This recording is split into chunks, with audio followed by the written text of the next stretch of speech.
Let us move on to our next questioner at the microphone over there. Mr. Edelman. Welcome to America, Mr. Mandela. I'm Ken Edelman. Those of us who share your struggle for human rights and against apartheid have been somewhat disappointed by the models of human rights that you have held up since being released in jail. You've met over the last 6 months 3 times with Yasser Arafat, who you have praised. You have told Gaddafi that you share the view on, and applaud him on his record of human rights and his drive for freedom and peace around the world. And you have praised Fidel Castro as a leader of human rights and said that Cuba was one of the countries that's head and shoulders above all other countries in human rights, despite the fact that documents at the United Nations and elsewhere show that Cuba is one of the worst. I was just wondering, are these your models of leaders of human rights? And if so, would you want a Gaddafi or an Arafat or a Castro to be a future president of South Africa?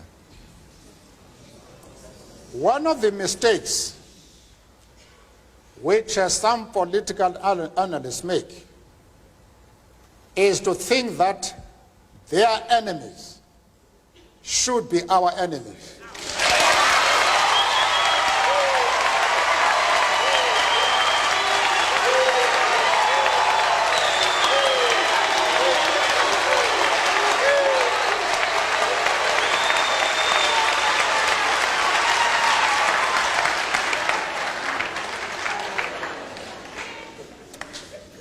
That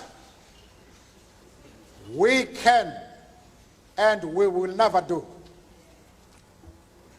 We have our own struggle which we are conducting. We are grateful to the world for supporting our struggle.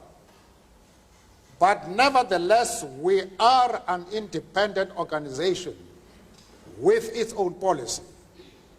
And the attitude of every country towards, our attitude towards any country is determined by the attitude of that country to our struggle.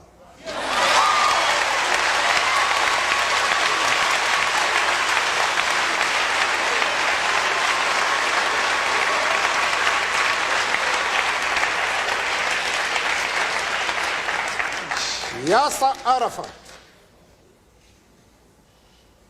Colonel Gaddafi,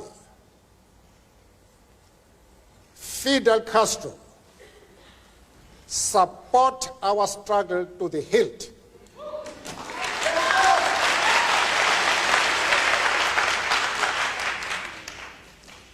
There is no reason whatsoever why we should have any hesitation about hailing their commitment to human rights as they are being demanded in South Africa. Our attitude is based solely on the fact that they fully support the anti-apartheid struggle. They do not support it only in rhetoric. They are placing resources at our disposal for us to win the struggle.